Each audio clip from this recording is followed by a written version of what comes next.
Bonjour à toutes et à tous, bienvenue dans l'épisode 4 de Rail Info et voici les titres des actualités ferroviaires de décembre 2023.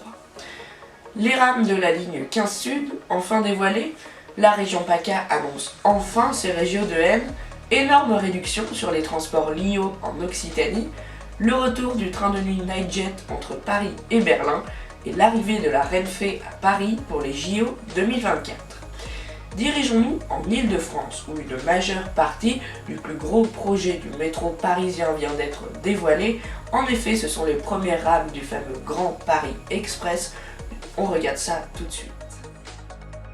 L'étape la plus symbolique du projet du Grand Paris Express vient d'être réalisée, le dévoilement de la première des 27 rames automatisées et construites par Alstom, commandée en 2018 et destinée à rouler sur la ligne 15 du Grand Paris Express qui permettra de contourner le sud de Paris entre Pont-de-Sèvres et Noisy-Champs environ à la fin de l'année 2025. Cela fait déjà 8 ans que les travaux préparatoires ont commencé. En effet, le lancement des tunneliers s'est fait en 2018 et en 2019, le début de la pose des rails a commencé en 2020 et le chantier sur le tunnel s'est fini en 2021. La ligne comptera 16 gares et un centre d'exploitation et de maintenance à Champigny-sur-Marne. Et c'est à cet endroit qu'on peut retrouver la rame de pré-série dont chacune des voitures ont été livrées le dernier mois. Le maire de Champigny-sur-Marne s'est exprimé sur le sujet et nous dit que sa ville est la plus impactée par les travaux du Grand Paris Express, avec 10 chantiers en cours et bientôt 14. Mais le jeu en vaut la chandelle, car après tous ces travaux, les habitants pourront faire le trajet Champigny-sur-Marne-Créteil en seulement 6 minutes, contre 1 heure actuellement, mais aussi ils pourront se rendre aux aéroports de Paris en moins de 30 minutes. À l'occasion du dévoilement de la première rame, les visiteurs ont pu observer le pupitre de conduite qui sera évidemment supprimé en service opérationnel car les rames seront automatiques. La phase d'essai d'intégration dynamique démarrera mi-2024 jusqu'à l'inauguration de la ligne 15 Sud en 2025. À présent, quittons l'Île-de-France et son énorme réseau ferroviaire et direction la région PACA pour découvrir notre prochaine info sur les rails. C'est une étape importante dans l'ouverture à la concurrence des TER mise en place par la région Sud. En effet, le constructeur Alstom a présenté officiellement dans l'atelier de Crépin la première rame Omneo Région PACA qui circulera sur l'axe Marseille-Toulon-Nice à partir du 29 juin 2025. Le vainqueur de l'appel d'offres lancé par la région sera Transdev, qui sera aux commandes de cette ligne pour 10 ans environ. Beaucoup de personnes étaient présentes à cette découverte de la rame et parmi eux Renaud Muselier, président de la région Provence-Alpes-Côte d'Azur. Il se félicite en disant « Nous avions le plus mauvais réseau ferroviaire de France. En 2019, seulement 80% des trains étaient à l'heure, 10 à 12% des trains ne partaient pas et nous enregistrions une centaine de jours de grève par an alors que nous avions une ardoise de 360 millions d'euros auprès de la SNCF. » Ce sont 16 rames Omneo qui ont été commandées par la région pour un montant total de 250 millions d'euros, entièrement payés par la région Sud, à qui appartient le matériel roulant. Les livraisons de ces rames débuteront pour le Noël de l'année prochaine, en décembre 2024.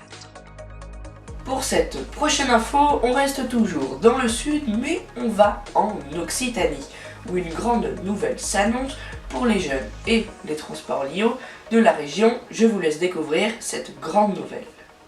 Après avoir mis le train à 1 euro sur certaines lignes de train LIO, la région Occitanie franchit une nouvelle étape pour inciter ses habitants à prendre le train.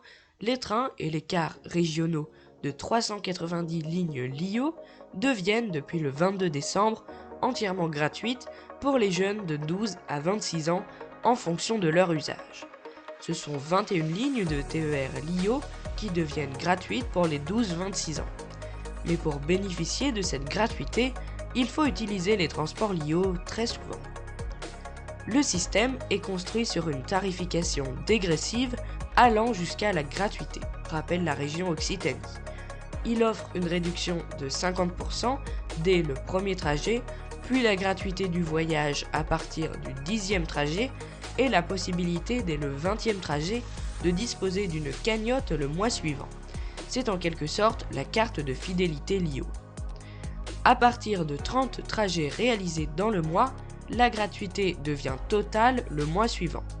Tous ces calculs sont générés par une même application déposée par la région qui s'appelle Fertic.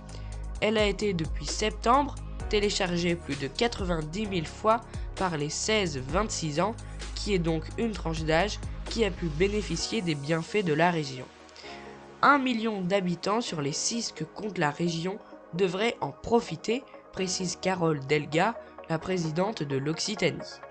La présidente explique ainsi que la fréquentation des TER LIO a augmenté de 20% par rapport à 2022 et celle des cars LIO a augmenté de 25%. Tout cela a aussi un but écologique car cela permet d'éviter la circulation d'environ 108 000 véhicules par jour sur les routes régionales et les rejets de CO2 qui vont avec. Vous en avez sûrement entendu parler dans la presse, il est enfin revenu, ça fait presque 10 ans qu'il n'a pas roulé sur les rails et vous ne savez pas de quoi je parle, mais laissez-moi en dire plus à son sujet. Le train de nuit Paris-Berlin renaît de ses cendres pour son nouveau service à presque 10 ans de sa fermeture en 2014. Mais Paris-Berlin n'est pas la seule ligne de train de nuit qui se voit réhabilitée, il y a aussi Bruxelles-Berlin et Paris-Aurillac. Quelques années après la suppression pour faute de rentabilité de cette ligne, les OBB, en collaboration avec la SNCF et la Deutsche Bahn, avaient relancé juste après la crise du Covid un train de nuit entre Paris et la capitale autrichienne, Vienne.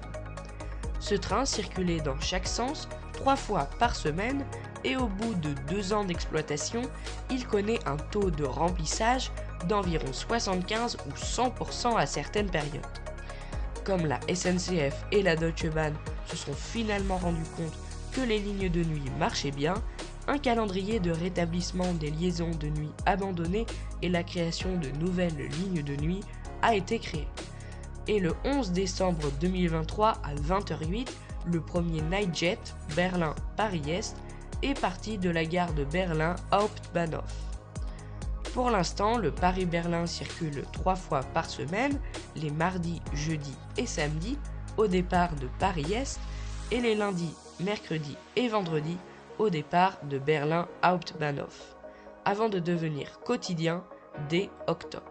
5e et dernière actualité de ce numéro de décembre, et dirigeons-nous en Espagne, où la Renfe, l'équivalent de la SNCF en Espagne, a annoncé une nouvelle pour les JO, et je vais vous la présenter.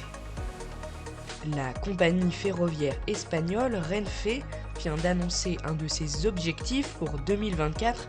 Ces AVE, donc les TGV espagnols, se rendront jusqu'à la gare de Lyon à Paris pour l'été 2024 au moment des JO. Pour rappel, la compagnie n'exploite des trains en France que jusqu'à Marseille et Lyon. L'entreprise espagnole a confirmé avoir réservé des horaires auprès de la SNCF pour pouvoir faire rouler ses AVE jusqu'à Paris-Gare de Lyon. Elle a aussi expliqué que les services de ces trains en France se multiplieront par 4 pendant l'année 2024.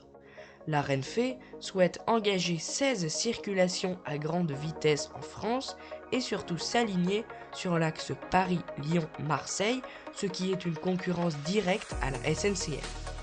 Elle prévoit aussi pour 7 LGV ces AVE S106 qui ont une grande capacité de 521 places mais qui ne sont pas vraiment low cost contrairement à certains TGV Ouigo qui circulent sur cette ligne.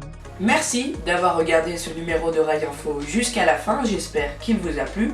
Si c'est le cas, n'hésitez pas à le rétribuer d'un petit pouce bleu et à le dire en commentaire, ça me fait beaucoup plaisir et ça aide à développer cette chaîne pour produire d'autres numéros de Rail Info comme celui qui va sortir le mois prochain, en janvier 2023. Donc c'est la fin de cette vidéo, j'espère qu'elle vous a plu et on se dit à lundi prochain pour une nouvelle vidéo. A bientôt!